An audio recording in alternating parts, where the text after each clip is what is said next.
let's get into it. What's going on, YouTube? Welcome back to Mike in the Game. I hope everybody's having a blessed start to their week this week.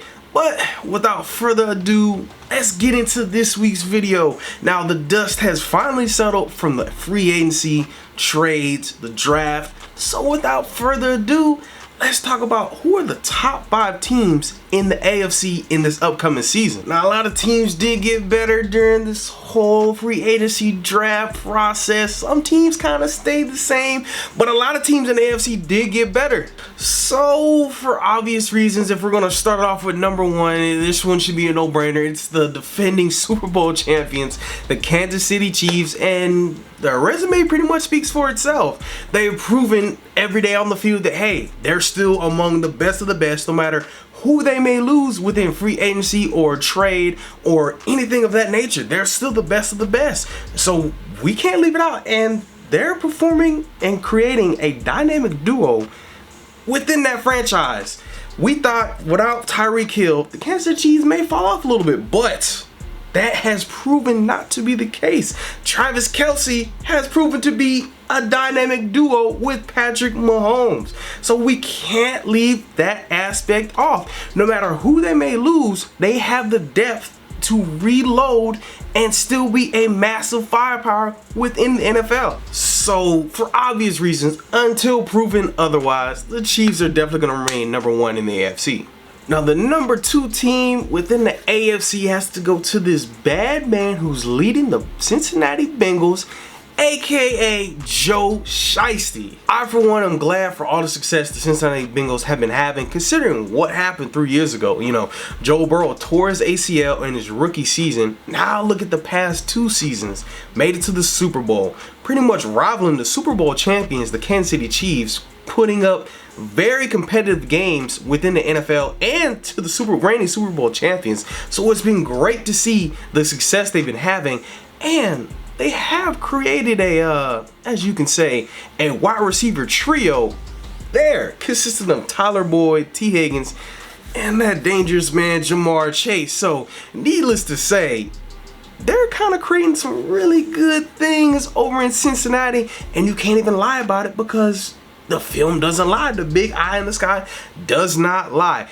And they were able to acquire a very key piece within this year's free agency, getting free agent Orlando Brown to help with that offensive line, which has always been a very shaky thing for the Bengals, but adding this key factor will really help elevate their game to the next level. Number 3 on this list, and I have a lot of faith that they'll get back on track with this upcoming season, and that would be the Buffalo Bills. Now, I know they had a couple issues in late games and toward, the end of the season, but I still have some faith in Josh Allen and pretty much the whole Bills franchise. They've done a lot of great things on film and on paper, getting a lot of different talent on the team.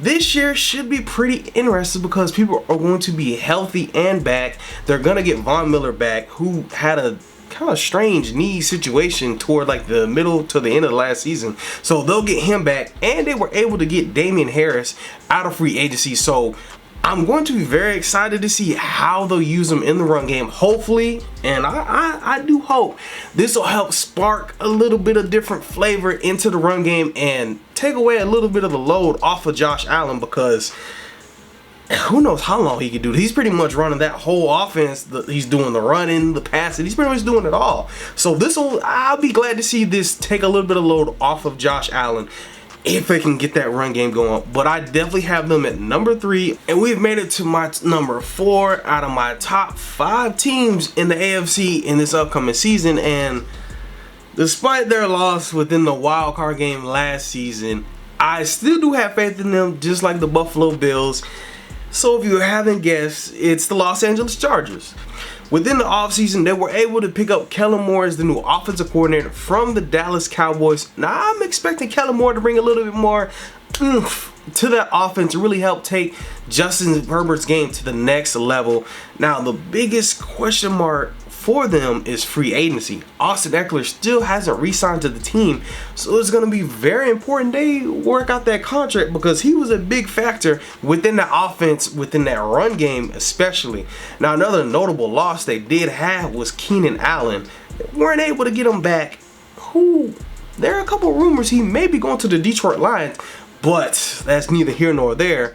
All in all, the Chargers did have something good come out of this year's draft to help go along with Mike Williams and replace Keenan Allen, and that will be Quentin Johnson from TCU. Now, this is another lengthy wide receiver who is going to be very good for this offense. Now, this last decision was very tricky and hard to make because a lot of teams did get better, but I'm going to go with the Baltimore Ravens for my 5th selection, mostly because they were able to get Lamar Jackson back, and they were able to sign Odell Beckham, and they were able to draft Zay Flowers. So there's a lot of weapons to help aid Rashad Bateman and Mark Andrews, and they got a new offensive coordinator from the University of Georgia. So this is just another add-on bonus. I'm really expecting big things from the Baltimore Ravens, and I'm very excited to see how all this plays out for Lamar Jackson and Odell. Now, honorable mentions and teams I'm definitely going to keep a close eye on are going to be the Dolphins, the Jets, and the Jaguars. They ended off on a pretty good note last season, and they definitely did get better within this offseason. So I'm definitely going to keep my eye on them. And I wouldn't be surprised if they try to make their way into the top 5. But without further ado, that's going to conclude my top 5 teams within the AFC. Stay tuned. We're going to do the NFC next week. So stay tuned for that. Be sure to drop a like, hit the subscribe button, and let me know down in the comments who are your top 5 teams within the AFC in this upcoming season. Later.